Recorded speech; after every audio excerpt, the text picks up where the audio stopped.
Netcasts you love. From people you trust. This is Twit. Bandwidth for iOS today is provided by CacheFly at CACHEFLY.com. Find out what's inside our luggage. Plus, your chance to be God for a day. And learn how you can be more engaging on Twitter. I don't want to be more engaging, but I do want to watch iOS today.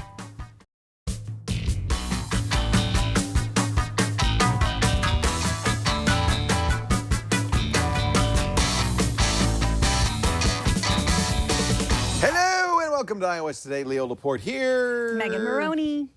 And this is the show where we cover iOS, but now the way we talk about iOS is not the same way Apple talks about iOS. We think iOS includes iPhones, iPads, Apple TVs, and Apple Watches. Matt, you know, they say, oh, that's tvOS, oh, that's watchOS, but no, it's all iOS. Maybe we should start calling the show Apple Ecosystem Today. That's snappy. That has a ring to it, doesn't it? Apple's walled garden today. So thanks to Jason Snell. I was on vacation last week. Thanks Yes. to Jason for filling in. Did a great job. Yeah, he was at WWDC, so he gave us Lots his to talk deep about. dive Yeah. into everything, Yeah. and it was great to have him. And I'll be on vacation in a couple weeks, and he'll be back. So it's June. So we thought vacation time. We're on vacation. You probably want to go on vacation. Could your iOS device help you on vacation? That's the question we posed. And Yes. here's the answer Megan came up with. The answer is yes. Absolutely. Absolutely. I have some apps and some tools.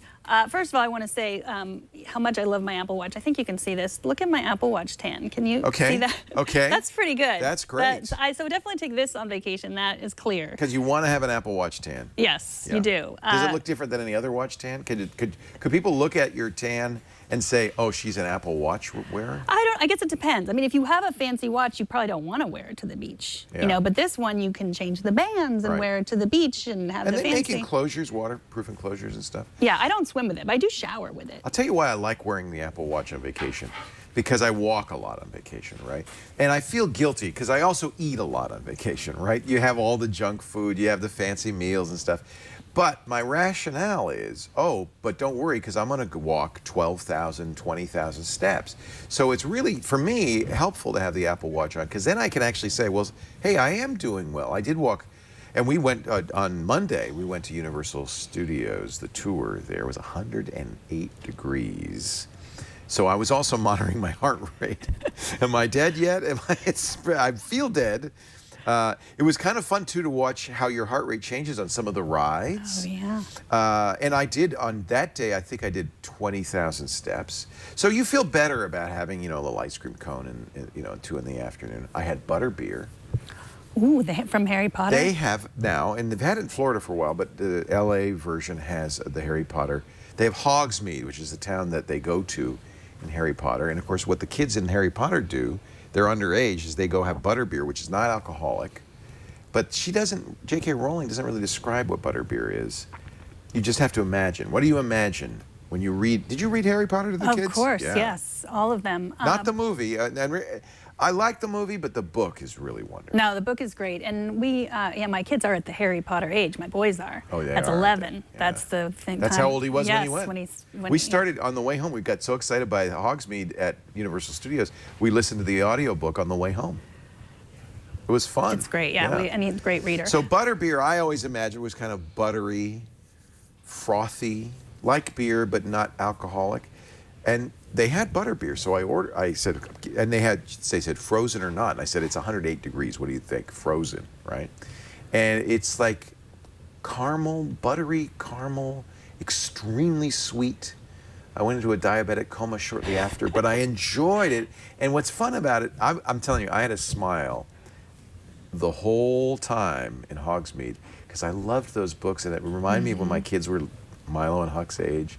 And it just was a really fond memory. And the butterbeer tasted just exactly what I thought it was going to taste like. It was really fun. They have a ride, a virtual reality ride. There's quite a bit of tech now, you know, at Universal Studios. They don't really have very many like real roller coasters. They have a lot. They have several virtual roller coasters. And the Harry Potter ride is state of the art. It's the newest of them. So you get on a like a conveyor belt. You know, remember in the Ghosts, the Haunted Mansion ride at Disneyland? Yeah. You're kind of sitting side by side on a conveyor belt and looking at that, right? It starts like that. So you sit down with 3 other people, hopefully not strangers, and they belt you in, and then they give you your protective goggles, which of course are 3D glasses, and you put those on, and you start going sideways, and all of a sudden Hermione Granger, played of course by Emma Watson, they have all the movie stars doing the pieces. So you go, that's Hermione, says, "Oh, we've been waiting for you. Quick, we've got a job." And she razzle-dazzles you, and you go, "Ooh." Now, you're really not going anywhere. It's just that you're on hydraulics, and the chair can go this way. It actually could tilt you almost all the way on your back, so you're looking up. They have a mixture of practicals, like real set pieces that are physical, and very high-res surround screens. So you can't really see the edge of the screen, so you feel like you're in it. And you go, whoo, whoo, whoo, and suddenly, oh, there's Harry Potter. He's on a broom, and you're flying over the castle, and it really feels like you're flying, because your body's saying, well, wait a minute, I'm tilted down, and I'm seeing the sky go like that. It was the best virtual reality I've ever experienced. It made Lisa, who gets queasy with virtual reality, queasy almost instantly. So a word of warning, take your Dramamine first. But I really enjoyed it. I know this has nothing to do with iOS, but I just wanted to give you a little story, and I highly recommend it. It was really fun. Yeah, I love those experiences that are VR, but not in your living room. You're already out in the world. Yeah, so you're not wearing a toaster, you're just wearing 3D glasses. And because they're simulating, your inner ear is getting the message that you're flying or going, and your eyes are getting the message that you're going straight down. It's very fun. And unlike some of these other rides, like this, they have a Simpsons. It was an earlier one. I think the resolution and the frame rate is not as good, and I really didn't like it very much. Although Michael, our 13-year-old, loved it. But the Harry Potter ride's state of the art now, and I thought, am I enjoying this? And I said, yes. I have a giant smile on my face because I'm flying. You play Quidditch. You get Dementors come at you and try to suck the life out of you. Harry Potter calls on his spirit demon, and it's wonderful. Next vacation. Highly vacation recommend goals. So, all right, let's get to some apps. Well, and there is a tie-in here, because of course every amusement park now has apps with wait times. In some apps at Disneyland and Disney World, for instance, they have a fast track system. You can actually reserve rides ahead of time on the app. So if you're going to an amusement park, even before you get there, in fact, my strong recommendation is, if you're going to book Fast Pass or Fast Track or front of line passes in any of these, is do that days ahead of time. It's usually cheaper, and sometimes you can't get. We went to Disney World in January. You couldn't get the rides you wanted at the times you wanted because people already a month ahead had booked them up. But so definitely do that ahead of time online, and then get the app and make sure you have the app running by the time you get to the park, because it has maps. It will tell you when your next appointment is. They say, all right, you've got to get to the giant teacups in 15 minutes. Start now, turn left. Those things make it's transformed the experience, I think, of amusement parks. Museums also. When we went to DC, the Smithsonian app, you don't have to wait in the same lines at the Smithsonian, but downloading the app before you go on vacation Well, it tells is great. you about the exhibits, right? So bring your headphones too, right? Yeah. And notice that when we went to the SF MoMA, same thing. If you're going to go to any place, any destination, they have an app. Find it, download it. And if you think about it, this really is augmented reality. It's maybe not visual augmented reality, but by virtue of the fact that you have in your hand an internet-connected high-speed computer and you can listen to it or look at it, they can augment the real experience with data in very valuable ways. Just knowing that, I really would like to go see the Harry Potter ride, but the wait is 2 hours, maybe we can go a little later, saves you a lot of time. Highly recommended. Really a great idea to get the apps. So here's my first app that I would recommend. If you've ever been in the airport or really anywhere where there's a TV on and you can't hear it, either it's muted or it's loud and you can't hear it and you want to hear the sound, there's an app called Tunity.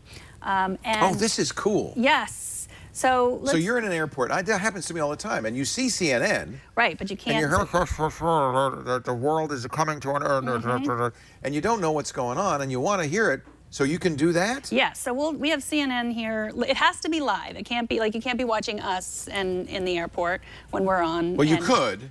You could, but not you. This won't. This, But not with this. This is only so. It has to be live TV and it has to be its supported channel. So if we can turn on CNN. So put CNN, Kevin. Put CNN in this display down here. And then. And then your camera. Okay, your camera's so seeing CNN. Yeah. Okay, so you can see.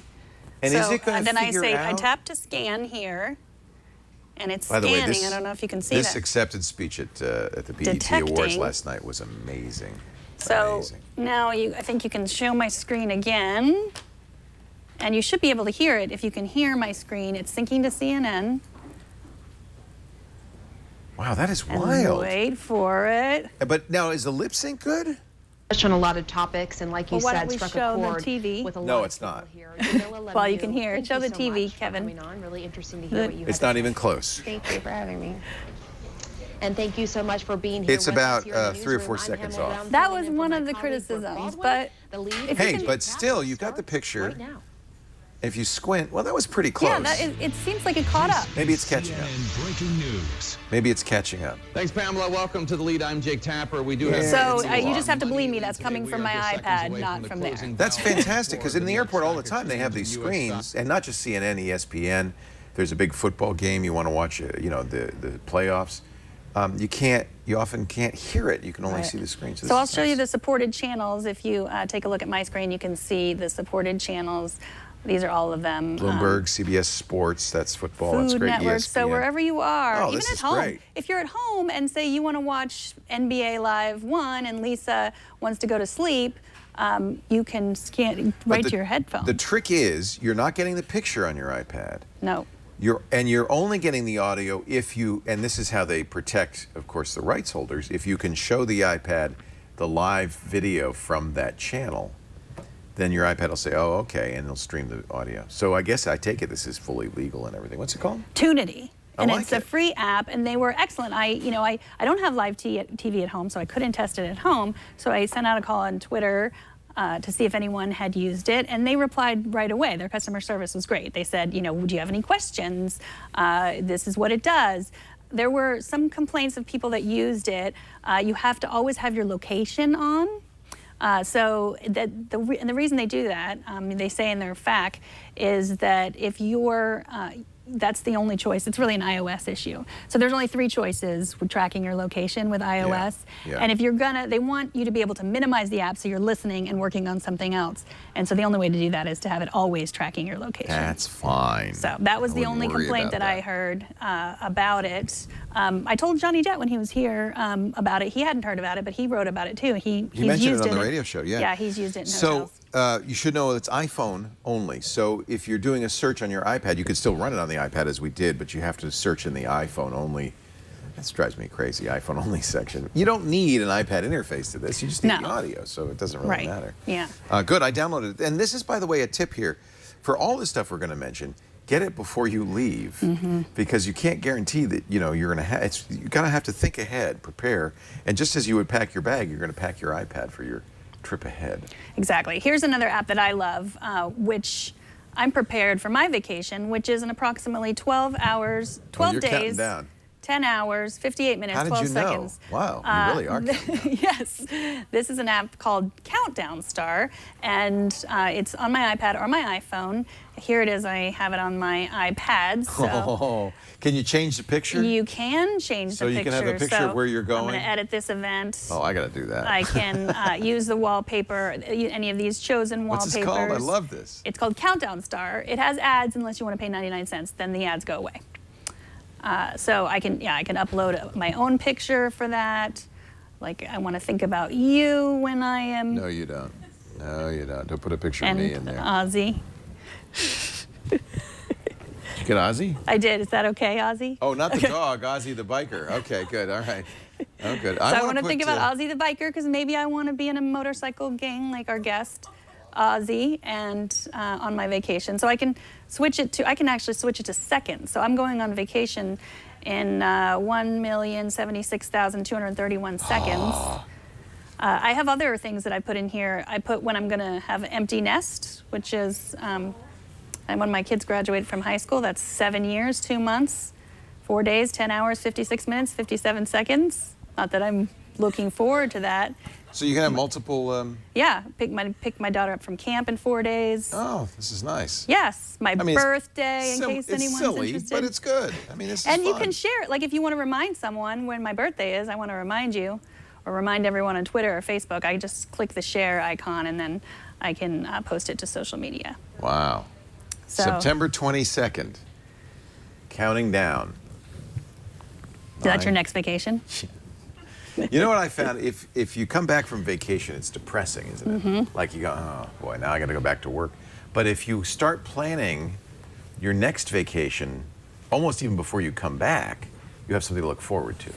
Yes, that's good. So I have a vacation already booked for September 2017, just because I want to be able to have something to look forward to. But you're gone in September 2016 too, aren't you? Yes. Okay. You got a problem with plan that? Too. So you can plan up to 4 or 5 vacations and count down. Okay. Yeah. Okay. So here's an app that I know you use regularly, and I've used, and I like it too. TripIt. Oh, love to. I couldn't live without TripIt. Now you have TripIt Pro for $50 a year. I pay for it. Yeah. So what's nice about TripIt is it scans your Gmail if you have Gmail, and you have to give it permission to. And I don't mind. I encourage. Well, I'm not going to say I encourage you to do it, but I do it, and I think it works really great because then, or if you don't want to have it scan your email, the nice thing about that is it automatically knows about future trips. You can also email any confirmation on anything to plans@tripit.com, and it will automatically start building an itinerary for you. So your TripIt slowly gets your flight information, your hotel information, anything that you're going to be doing, your dinner dates, all set up in your TripIt, and you can even share your TripIt calendar with your regular calendar, which I do, so I can see in my calendar where I'm going to be, what day. It's just the greatest application. So I planned this emergency Hawaii trip for tomorrow, Tuesday, June 28th. Emergency Hawaii trip. Emergency Hawaii trip. Let's all go. I can add plans, so I can add my flight, my car rental, if I want to take a train around Hawaii, a cruise, a ferry. Activities. And you could do this all by hand, but it's so great to get it from you. At least semi-automate it by having the email sent, yes. and having it fully automated by just having it. Keep an eye on my email when you get a confirmation, and it does a pretty good job. So when I go to my TripIt, I can see what's coming up. The only negative about the automated thing is my kids and other family members will send me their confirmations to say, oh yeah, I just want to let you know we're going there, and that'll get added to your travel plans, and it's just a little disappointing when you get a notification from TripIt, your flight to Barcelona leaves tomorrow, and you realize, oh, that's not me. But you were paying for it if it's your son, so Yeah. doesn't that feel good? Yeah, twice as good now. Not only do I not get to go, I get to pay for it. It's nice to be able to share trips. I mean, because you know the people that you're going to stay with want to see your itinerary, That's and another usually you're feature. cutting and That's pasting, wonderful. and Yeah. so that's nice. This is just the free version that I'm using. I know you said the paid version, but It gives you a the few free more version things. Does try it first. Yeah, you don't have to buy it unless you really start to use it. Then you'll see the value. It keeps track of, for instance, air miles, so you can see all the different carriers, how many air miles you have on each. It'll notify you. I think the pro version is required for this if a fare goes down, so that you can renegotiate it. They're doing more and more, and I think that they have just done a great job with this. And anybody who travels for business or travels regularly, I'm sure is using TripIt. There's the check marks of some of the things. You get real-time flight alerts if you pay for it. It'll help you find alternate flights if you miss a flight, find out about seat changes and things like that. I love that. It's very helpful. Track points, that kind of thing. It's very handy.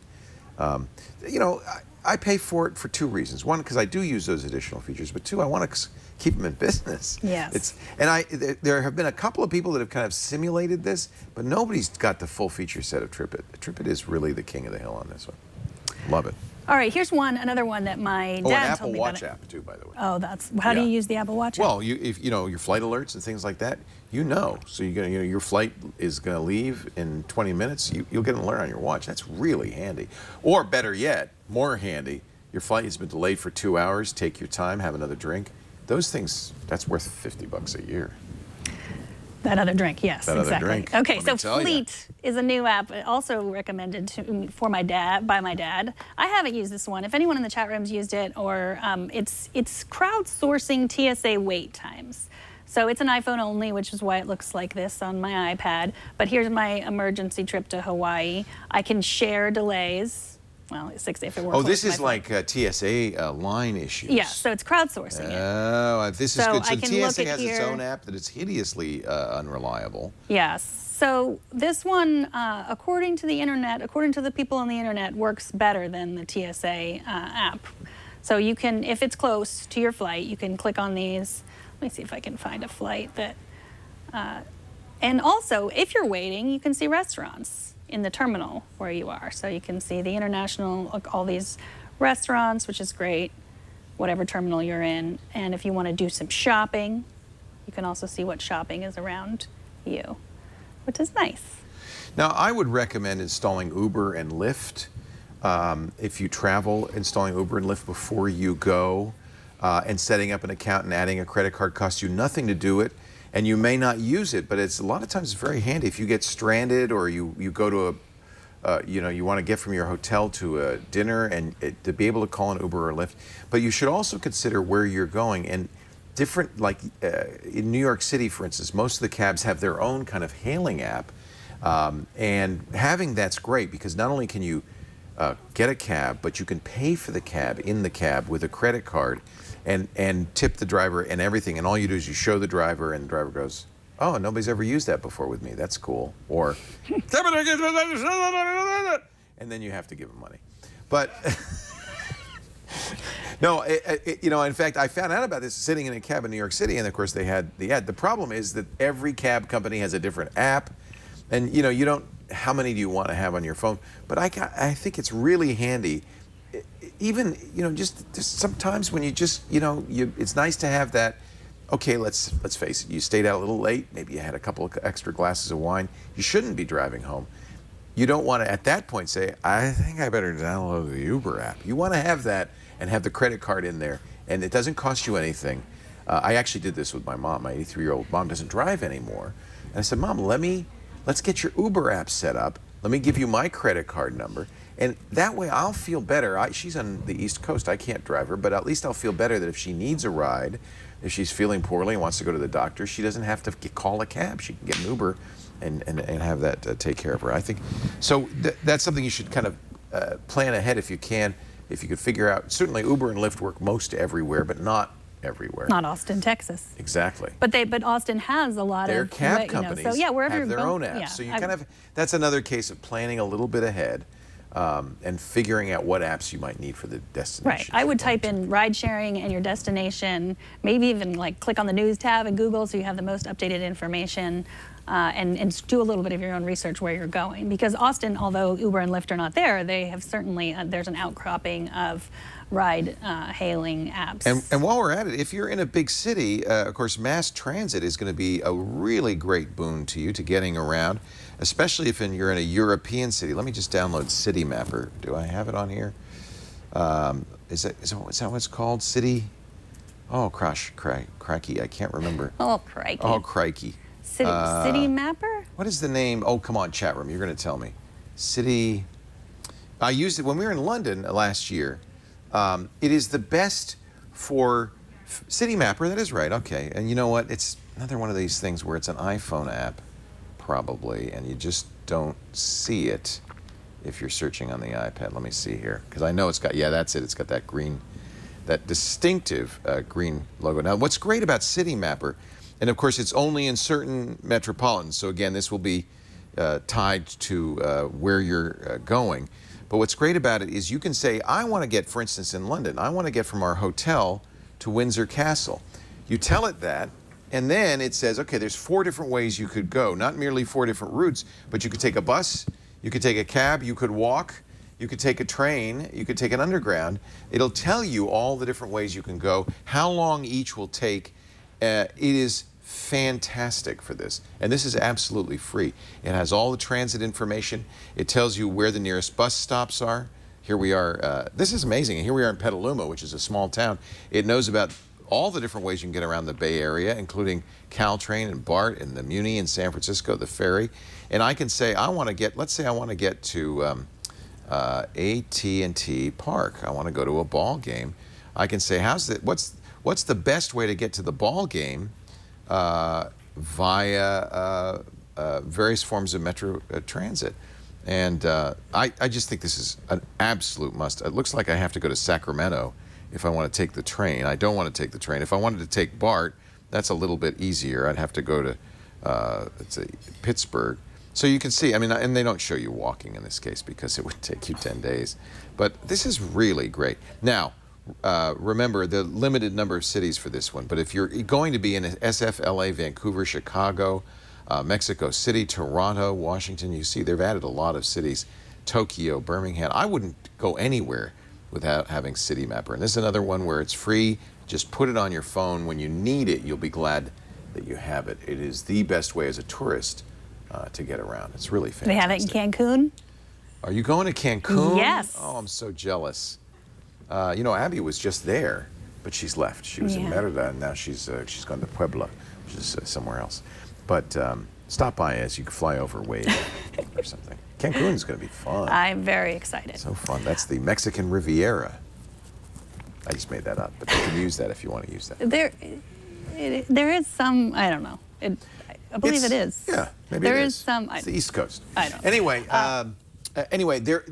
I guess there's kind of an overall thing, which is think about where you're going and what apps you might use. Of course, there's underground maps for London. There's subway maps for New York City. These things are often really handy. Tour guide information, all sorts of stuff. There was even a Google app, and I don't know if this is still around, that you would turn on and you put in your ear. I don't think they ever made it for iPhone, but it's a great idea. And it would tell you as you're walking around, oh, over there, they made a movie in that house. Oh, there, that's where Henry Wadsworth Longfellow wrote his amazing poem, Ode to a Summer Day. And it's kind of fun as you're walking around. It's like a little tour guide. What was the name of that one? I can't remember. It wasn't augmented reality. That's what I would like to have. No, they do have. They used to have that. I don't know if they still have that, but they used to have. Remember that? You'd hold up your phone, and it would show you the pictures, and then it would have like landmarks on there. That was hot. I can't remember what was it called. I can't remember the name of it. I can't either. It was a browser. Okay, so let's say you are not into flying. You're going to take a road trip. There's an app for that too. Road Love Trippers. that. So here again, just an iPhone app, so you'll have to look at it here. Road Trippers. So you can go on classic road trips. Let's just dismiss this. So here's my Bozeman road trip that we take every year. Beautiful Montana. So here's that's where a we're long starting. ride. Here's where I'm starting here. I'm gonna leave right from work, and here are the places I'm stopping. And I can share this or I can plan. So I can see hotels that are on the way. I can see how much it's going to cost in gas. Only $175, which seems like not that much, but that's how many miles it is. And I can see places on the map. I can discover perhaps the world's largest ball of twine. Is there that in Bozeman? Not in Bozeman. On the way to Bozeman. On the way to Bozeman. Nice. Yes, Bozeman has the Rocky Mountain Historical Museum, which has some of the biggest dinosaurs. Wow. So, yeah, I can discover places, vacation rentals, go shopping. So if you are going on a road trip, Road Trippers, you can save your places. By the way, the app that I was thinking about from Google was Field Trip by Niantic, the folks who did that. What's wrong with my brain today? I take 1 week off and I can't remember a thing.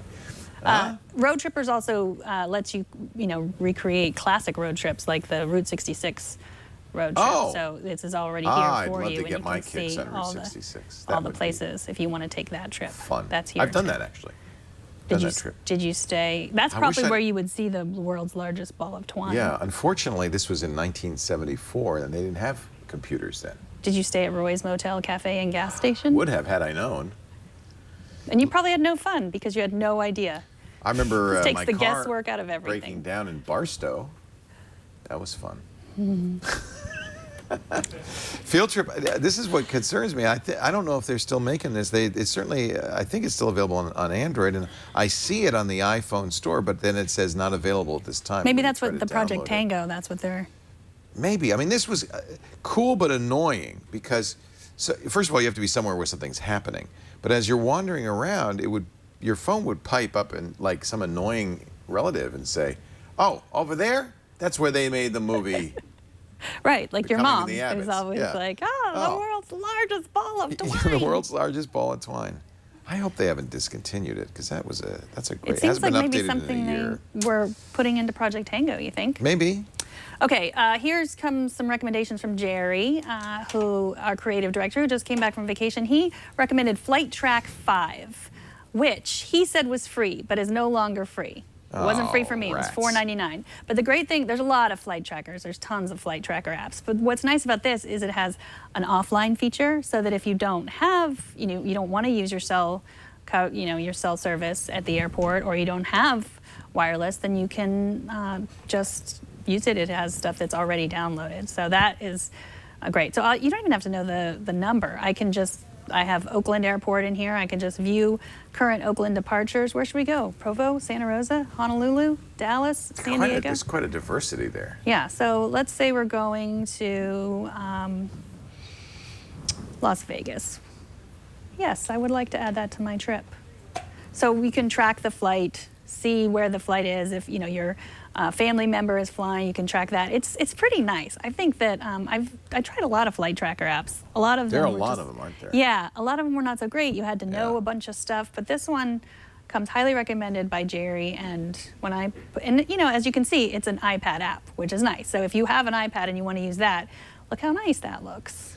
There are so many great apps for traveling. I actually have a travel folder on both my iPhone and on my iPad where I put apps. And the iPad is like for city guides. I download the DKI witness guides for whatever city I'm going to be in. I don't even buy guidebooks anymore.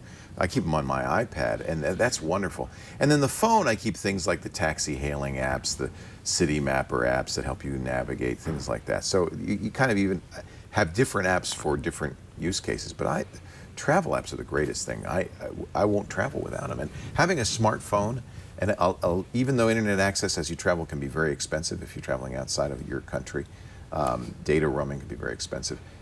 I always buy a little bit of bandwidth just in case, because it's happened to me. I was wandering around Venice. Lisa and I were wandering around Venice. Venice is a maze. It all looks the same. And we said, where are we? We don't have, how do we get back? But if you have a little data and you have a smartphone, you can always say, where's my hotel? And we were able to navigate back using Google Maps. Google Maps, by the way, has an offline feature.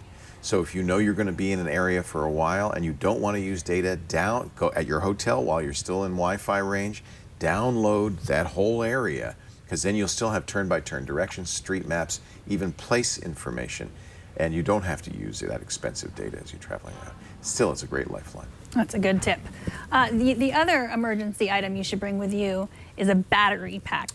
Yes. For your iPhone, because you're using all these apps. You don't want to run out of your battery. And you can get battery packs for cheap, at Target or whatever. And I've had some really bad experience with those. They don't charge for very long. They take forever to charge. So I have a couple. And this is just the Amazon Basics portable power bank. It's $29.99. Those are probably pretty good, actually. So the pros of this are it's 16,100 milliamp hours. Milliamp hours. Milliampere hours. You don't have to say the peer. Milliamp hours. Milliamp hours. Yeah. So I know it's a number. You want a big one. Bigger the better. And this is good if you have more than one device. If you have an iPad and an iPhone and speakers and your headphones. If you don't mind, it's a bit heavy and it's a bit big, but it's definitely useful if you are going if you're riding your motorcycle, say, across the country, and you might not stop at a place where you have power. You can charge twice, which is nice, without charging this device. So here's how you figure that out. So your phone will have some rated battery capacity. In the case of your iPhone 6, I think it's 2,800 or 3,000 milliamp hours, MAHs. So if that is how many? This is 16,100. 16. So that's about 5 recharges on that one thing, and that's how you could figure it out. So you want to buy enough capacity to not only just charge your phone, but maybe your iPad too. And of course, for that, you need enough amperage. If you're going to be charging an iPad, you need to have at least a 2 amp output on that. And this has 2 So Those are the high power. yeah, and it's ports. the same time. Now, it here's says- what I recommend, and I've always recommended the Anchor stuff. And Anchor makes really good, high-quality stuff. This is an example, $40. It's 20,000 milliamp hours. But more importantly, and I love how they show this, how many phone charges you're going to get, how many ports, and then how many amps. And that 4.8 means it will do more than just charge an iPad. It will do quick charging. And that if your phone, now no Apple device does this, but you may have another device that does. If your phone supports Qualcomm quick charging, make sure you get a battery pack that supports it as well, and you'll get much faster charging. Anchor does make quick charge battery packs as well. Basically, there's physics involved. The more milliamp hours, the bigger it's going to be. You just can't get around that. We don't have some magic way of putting more power in a smaller space. And it's going to be heavier, right? It's 'Cause heavier this and one, bigger. let's see, this is the EasyAC. It's really light. Feel it. Feel how light that is. Yeah, that's like having, and it's the size of an iPhone. It's good if you have like a party purse, or a tiny man bag that you might. I know your man bag would fit this big one, but maybe you want to also have a tiny man bag for Well, a you cocktail got to party. consider weight too. Yes. That thing is heavy. It's heavy. So this is only 600. Right. And So you're going to get not even a full charge off of that. You're going to get just enough to eke out a little more phone time. Right. So That's good to emergency remember. situations. Right. Yeah. So. But there are other things you might be charging that with besides your phone or your iPad. For instance, when I travel, another tip is I often will get a MiFi card. They sell these Wi-Fi access points. They get the data from LTE. If you get it locally, you'll get the best data rate because you're buying it from a local carrier. And it becomes an access point you can use with your phone and your iPad. Those things don't go forever. In fact, they really usually have about 8 hours of battery life. But if you carry around one of these battery packs, and they don't need a lot of juice, that little one would be fine. Plug it into that, you're going to get a full day's worth of Wi-Fi access as you wander around. It also comes with a built-in flashlight. That's nice. A lot of them do now. For our Android friends, or if you're charging something with a USB, micro has a USB, it built-in. has the That's built-in nice. micro USB, but no built-in Lightning. How much so this was that? This one is only $20, $19.99. price. I like. Yeah, this is good for the purse. There are And- some. I mean, Anchor 2 makes lipstick-sized power cords. Yeah, some of those are just a waste of money, though. Well, this is 3,300 Anchor, yeah, the milliamp. Anchor one, Yeah, sorry, this yeah, is no. 3,300 milliamp hours, which is just enough to charge your phone. Right, once. Anchor makes good products, but I But mean, you again, can, that's a party purse, right? That's, yes, if you have a exactly, lipstick like, in your party purse, right. And this is the WeGo Tour rechargeable battery pack. This one is 10,000, so it's kind of in between the two. Yeah. It's light. It's it feels good in the hand. It's a weird size. It's not as heavy. I but it's have. not What's one for funny that. is there's really probably one Chinese factory that makes these. And because I have one from a different brand that looks Looks exactly like the that. same, right? It has the Yeah. same ports, the same shape. And so I suspect that there's a lot of similarity. But it is a good idea to get a good quality one of these because you want to make sure that there's, for instance, a real hazard of these, as you know, lithium-ion batteries, if they're overcharged, can burst into flame and even explode. That's what's been happening to those hoverboards. They're poorly manufactured, and they don't have the circuitry built in to stop when they're full. If you overcharge lithium-ion batteries, you've got a problem. So you don't want to get a cheap one of these because the risk is not when you're charging your phone. The risk is when you're charging it, filling it up with juice. You don't want it to overheat and explode. That would be very, very bad. How about travel restrictions? Some airlines, you should check with the airline, won't let you have more than a couple of these, or they'll have limitations on how big they can be. And so forth. So if you're flying, because these have explosive potential, they often will limit how you can carry lithium-ion batteries free. They often want you to put them in the checked luggage, or vice versa. They often want you as carry-on. This one is from Paris Corp from West Hampton, New Jersey, made in China. It's from New Jersey. It's got to be good, right? And made in China. They're all made in the same So- factory, I swear. Yeah, I think it depends on what you need, how much you need to charge, but I definitely would not leave home without I usually carry something. 3 or 4. We have, like I said, those. We have the Karma Go, which is another U.S.-based Wi-Fi, from 3G adapter, and it'll run for a little while on its battery, but not for very long. But if you actually, it may not even have a battery at all. I think I have to keep that plugged into a battery port. But that's great. You just bring one of these, it'll go all day. It'll go forever. Are you ready to do some news? Let's do it. Okay, differential privacy. I can't get enough of talking about differential privacy. Did Jason explain that? Oh, Jason Last week? Snell, yes, he did. I've had everybody explain it to me, but Ina Fried explained it a little bit She's more. great, yeah. She got some. It's going to be opt-in. She got wind of has said that. that. It's going to be opt-in, so you get to choose. Actually, is it on by default? No, it's opt-in. So if you don't choose it, then you won't be sharing any information with Apple. Correct. So this is, I want to be clear about this. What's opt-in is opt-in to share information with Apple, but even if you do that, they will use differential privacy to protect you. So what it sounds like is the privacy is opt-in. It's not. Privacy is guaranteed. It's really a question of whether you share data or not. Right. And by default, and this is the right choice, especially if you're an Apple user, because you're choosing Apple partly because of privacy and security, by default, it doesn't share any information with Apple. So she says they told her it would be opt-in, Opt-in, always okay. opt-in, but there is a little bit of predictive work they've already been doing, starting in iOS 9 with looking through your mail and your messages for information, just a small amount. And so that's not opt-in. That's started in iOS 9. Again, they're very clear about this, on device only. This is going to be a very tricky and touchy thing for Apple to play. Apple's playing catch up. They understand that Facebook and Google have been spying on us all along and have tons of data. And I'll give you an example. If you're using Google Photos, you can say, I want pictures of my son, Huck. And it will find those. It finds those because it's going through all the pictures of every picture you've stored on its server. You identified Huck, you gave it that information, but then it's continuing to train itself on Huck's face, and it gets better and better. Apple has said we're not going to do that. They will not have the capability of identifying people because they can't. Differential privacy doesn't protect you in that case.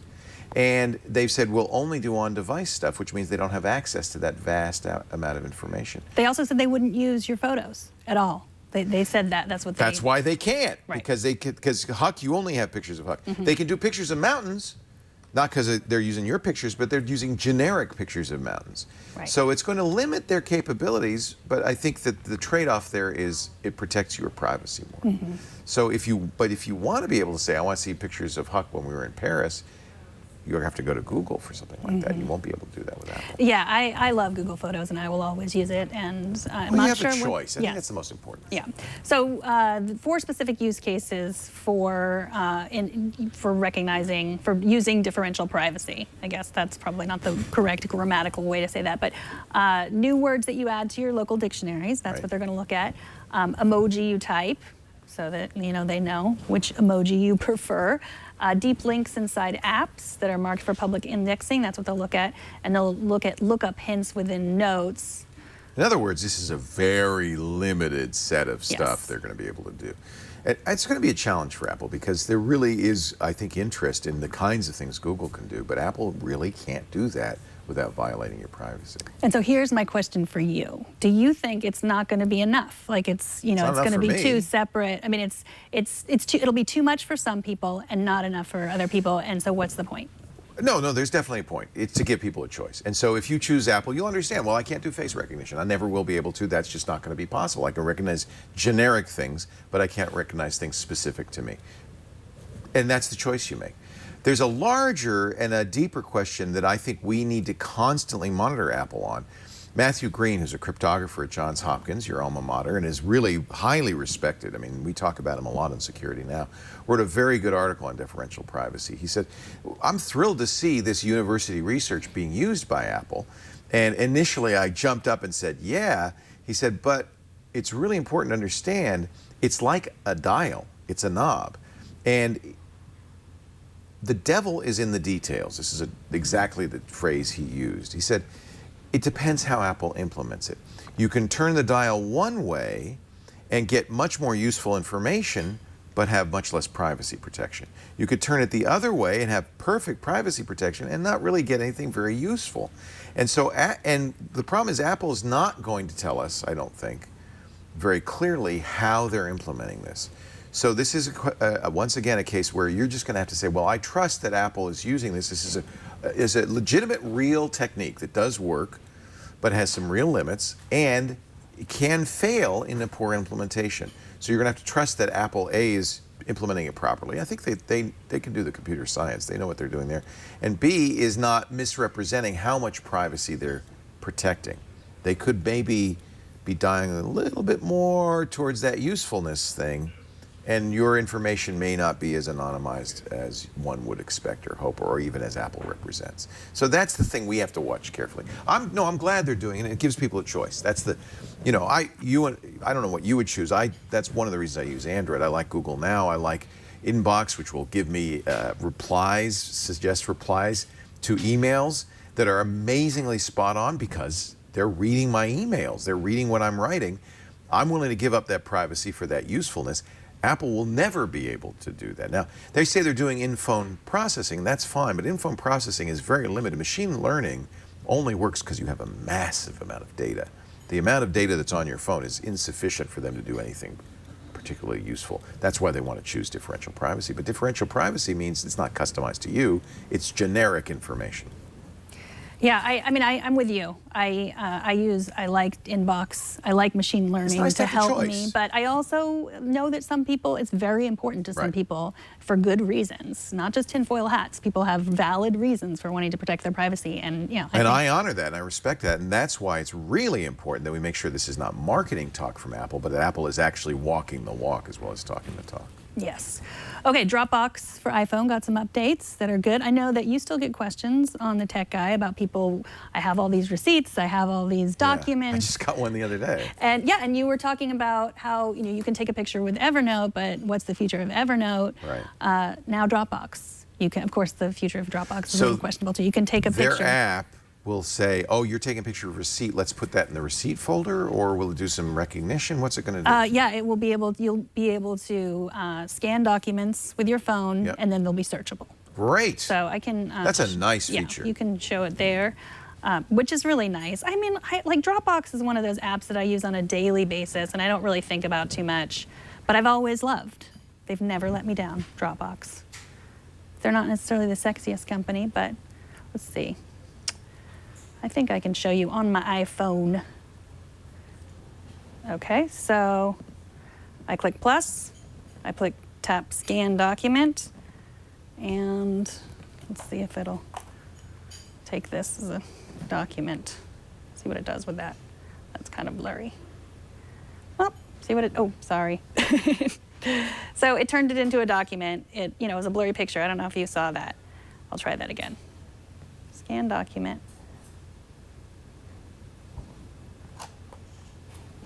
I need more fingers. What I was telling the caller on the radio show is you don't need a scanner. She wanted to know what scanner to buy. Right, and I you don't said, need a scanner. You have a really good scanner in your pocket. Yeah, so Dropbox can now scan. I think it can do a few other, you can work on Word documents now, even if you don't have Word on your device, and other Office documents. So it's a great update. And the other update, which is not so great but makes sense, you used to have automatic camera uploading in Dropbox, regular free Dropbox, but now you can only use that feature on your iPhone with Dropbox Pro. And their point was that if you don't have the Pro version, you're going to run out of space. We take so many pictures, which is absolutely true. And that's one of the limitations of all of these solutions. You only get 5 gigabytes of Dropbox. Except for Google Photos. Yeah. No limits except your privacy. Some people are pointing out, by the way, the Apple Photos does do face recognition. I don't mean to say that, but it's not going to use it for global face recognition. It doesn't take your face print like Facebook does. Right. So the differential privacy conversation is separate from the face recognition privacy issue. If you're storing photos on Apple's cloud, you're giving them those photos. There's no privacy. They can look at your cloud, right? Well, but they told Ina Fried that they would not use your iCloud photos for facial recognition. Right. That's what they said. Right, but they are doing it currently. Are they not? I don't know. This That's is my a good problem question. is that it's not really clear what No. where the limits are. It's in Apple's business interest to, as it is with Google and Facebook, to do things like, well, how do you feel that that's private if Apple is scanning your photos in iCloud? No, right? So Apple says, well, we won't do that. But then you're not going to get a sufficient data set if you're just looking at the phone. So That's my question is, what exactly is Apple going to do? And differential privacy, by the way, gives you no personal information at all. So for instance, you can't get autocorrect to be customized to your typing because differential privacy doesn't attach that data to you. So the autocorrect information they'll get is global, not your typing. But if you add words to your personal dictionary, then Well, it knows what's in your personal dictionary. And that stays on the phone, right? They're saying we're not going to share that with anybody. I don't know. It's not very clear to me. But That's when why they I want to say, know more. yeah, right? when they say a sentence like "we will not use your photos in iCloud for facial recognition," to me that implies they're using other photos. They might be using photos for Well, they other are. They reasons. did say that. So, for instance, if they want to know what a mountain looks like, in order to do machine learning, you have to have a lot of training data. So they train the machine with lots of pictures of mountains. None of them will be your mountains. They'll just be generic mountains.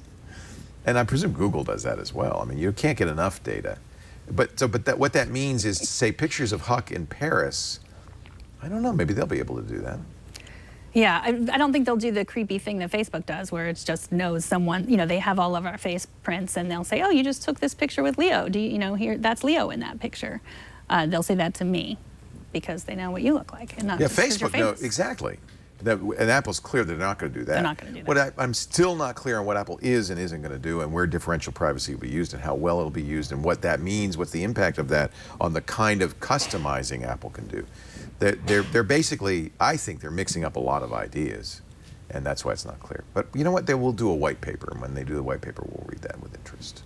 I'll scan it in my Dropbox and have Dropbox read it and have some robot tell me what's important out of it. Okay, I have a couple more pieces of news. This is a big one. Andy Greenberg had a piece in Wired about how you should stop using SMS for two-factor authentication. And when he means you, I think he mostly means people who are political activists. Steve Gibson said that too, and that because the SMS network is not secure. It's not easy, but we've seen the 60 Minutes piece and so forth, that people can intercept your SMS messages. Here's why I don't care. I do use text messaging for my bank, for instance. When I log onto my bank, it says, okay, we're going to send you a text message that contains a 6-digit number, enter that number. In order to compromise, look, it knows there's no perfect security. So in order to compromise you, we want to set up, the second factor authentication is designed to set a high bar to compromise me. So now what somebody would need to do is not only get my bank password, perhaps they've compromised my internet stream, they've done a man in the middle, but they would also have to intercept my SMS messages. That's still a very high bar. And they'd have to do it at that moment, right? And they'd have to do it in that 30-second period. Yeah. So that, in my opinion, that's still a sufficiently high bar. It's not perfect. I mean, I think his point is if you're a political activist, if you have a real, but for normals, I think it's fine. Yeah, I mean, clearly the better way to do it is with an authenticator. I mean, there's still attacks with the authenticator, but with the authenticator, so the number, the 6-digit number you get, whether it's via text or your authenticator program on your phone, is the same 6-digit number. It's your secret number, which is the same as your password, but it's auto-generated by the site you're visiting. That secret number hashed together with the current time of day. And so if your authenticator app is given your secret number, and that's what you do when you either enter your secret number or you take a picture of your QR code, you're putting that secret number into the authenticator app. And as you see, every 30 seconds, the authenticator app says, here's your new 6-digit number. That's that secret number hashed or mushed together with the time of day to generate a unique 6-digit number. You enter that in. That's the same number they text you. The only difference is, instead of doing it on your phone, the authenticator is running on the bank's servers and then sending you that information. It's perhaps theoretically less secure. I don't think practically it's massively less secure. But if somebody's going after you, there's all sorts of ways they can go after you. Like Authy, is that something? Authy or Google Authenticator both work the same way. If they got my secret number and my password, I'd also be compromised. Because they could put that in their authenticator. Right? So don't be scared about SMS messaging. And yes, if you're fighting a tyrannical government that will shoot you if they catch you, maybe you shouldn't use text messages at all. Okay. All right, I got one, just to completely change gears, I got one more piece of news before we get to our app cap. Ticket to Ride, you know, the game that was a board game and now Love is that an game, app, and and we've you showed it. recommended it. It's It an was app cap. $6.99. It's on sale now for $1.99. So if you were thinking, $6.99 is a little And get too it on your much. iPad because it's nice to have the real estate. And I learned about this from Matt Kraft. He runs App Sliced. You got to pay attention all the time because there's free and low-cost apps all the time. There's sales all the time. It's almost impossible. You could spend all your time figuring out when the sales are.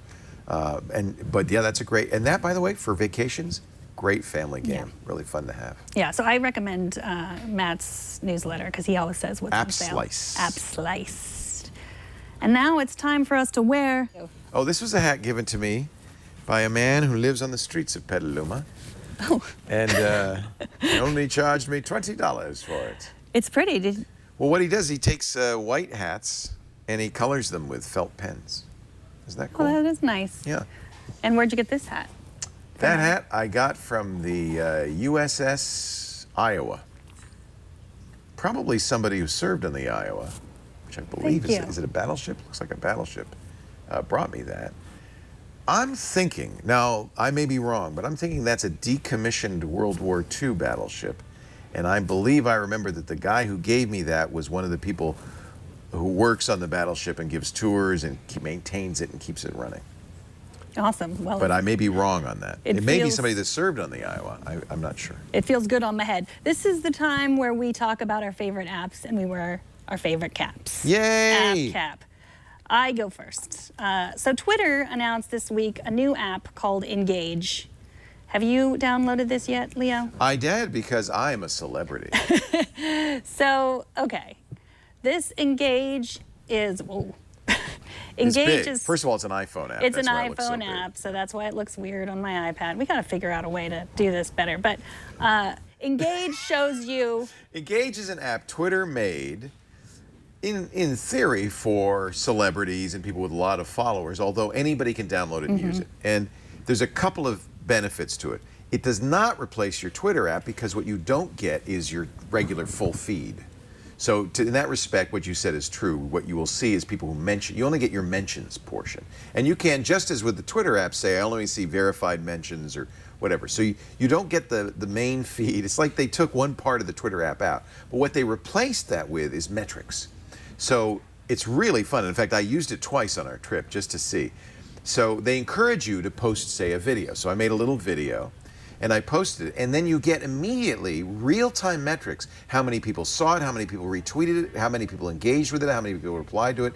So the idea is to encourage the people who contribute the best content to Twitter to use this to post more and to keep track of their engagement and to maintain their engagement.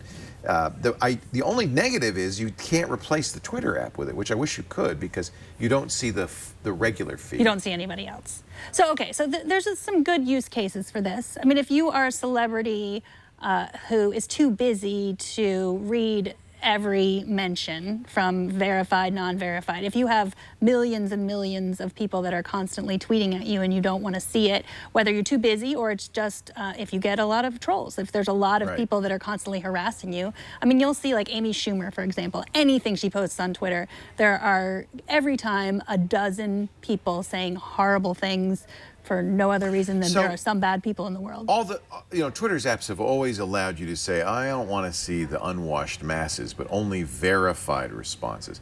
But I don't know about you, but when I do that, I see hardly anything. Yeah, I don't, that's not why I use Twitter. I like to talk to people. I want to see what people, I want to communicate with people. It's my messaging tool with anyone who's interested in communicating with me. And so that's why I don't think, even for Amy Schumer, this is the real point of this. The real point of it is that next tab over, which shows you your engagement metrics. Okay, so we can show, can you show? Okay, so like this video, I can see 24 engagements and then I can see exactly what they were. There you go. And in the past 24 hours. And by the way, these are real time. So if you post something right now, you'll why don't you post something? Okay. And you see the understand button too. There's more there. So I can post from this app. That middle button. I'll go back before you do that. The middle button, understand. Right. This is real time, okay? So you hit yeah. So this is what I think they're really selling with this app is getting a sense of what kind, and that's why they call it engage, what kind of engagement you're getting with your posts and what time of day, what they're talking about. This is interesting. This is a trending map, but just of the people who follow you. So if the idea is to use Twitter to engage more thoroughly with your fans, this gives you all sorts of information about your fans, so you can tailor your content to fit their interests. Does that make sense? Yeah, if I say it that way? okay, so yeah, oh, So look at now that. go- I have 88% male Yeah, mine's audience. even worse. I'm gonna But that's 'cause stop we're Twit, and- talking about purses. Well, yeah, exactly. Or maybe talk more and get more women.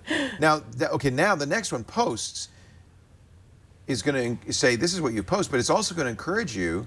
Oh, you haven't posted in a while. Well, I haven't put, those are just videos. So this Yep. is. It shows you these are all things you've posted. Right. And the engagement you So received here's- on those individual ones. so- But you can create a new post. Why don't you, let's create a post. Let's do a Okay. video. Because I want to show you what's cool about this is the real time part. So a live video, you want a Periscope? Or Well, no? that's the other thing. You can do live video from it. You don't have to, but you could do live video from it. And by the way, they're increasing the live video lengths and so forth. So we're now doing a live video Of our live video. to demonstrate the engagement that Engage provides you with your engaged listeners and viewers. This is incredibly engaging, Leo. I'm turned on. Are you ready? All right, stop. You had to go there. I had to go there. Now, now So, post okay. it. Okay. Actually, post it. Put a little. Well, all right, yeah. And Okay, then put a so- little something in there.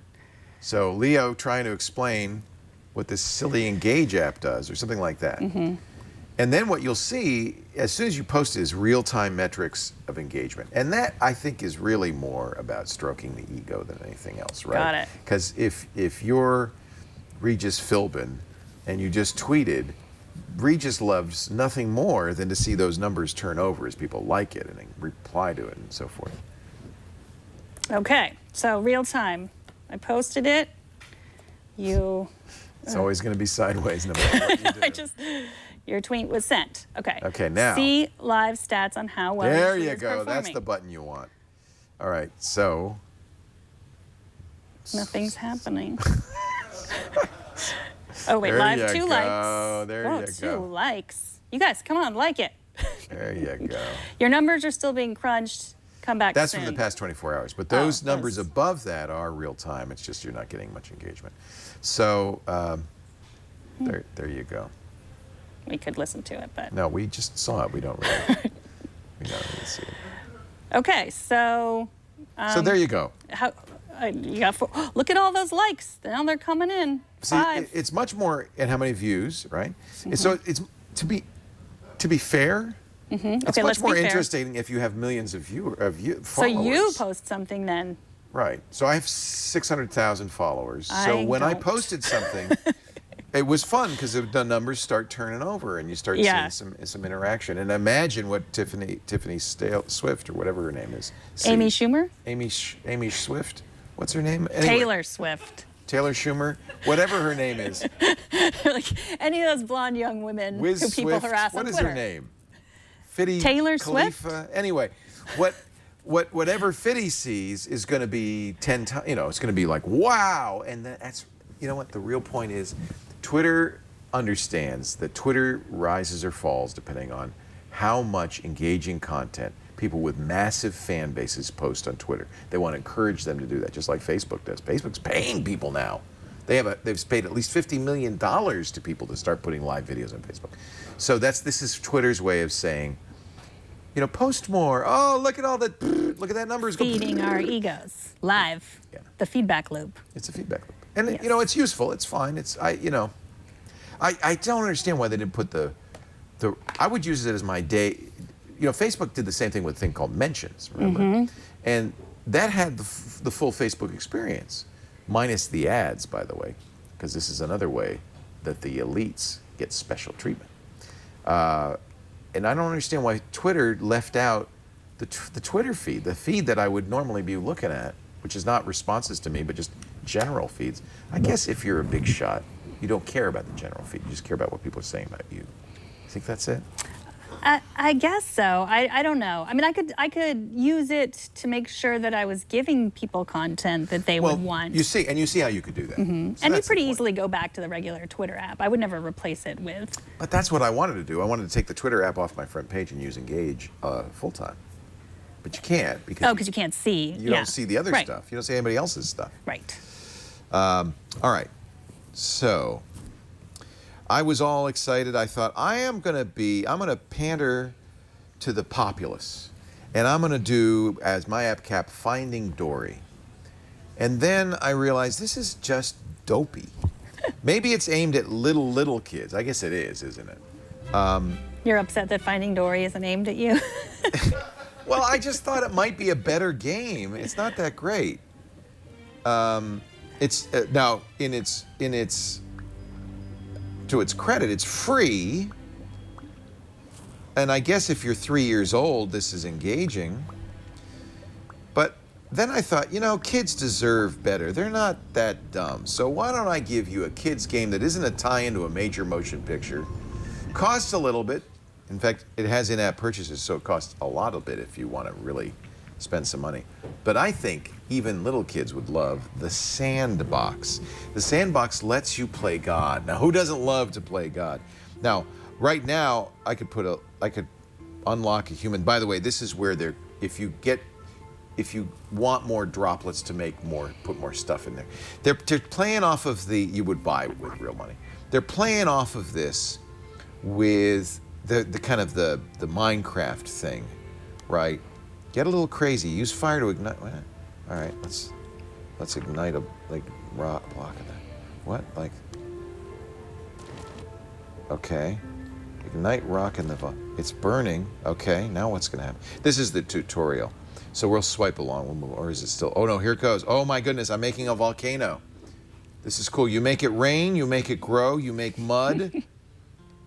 And it's got that 8-bit appeal to it that the Minecraft kids love. It's a Minecraft Junior. But it's also got the creation element, which I really love. This is not good because my people might get it. Oh, this is not. Oh, this is. Oh, I hope that lava does not overflow.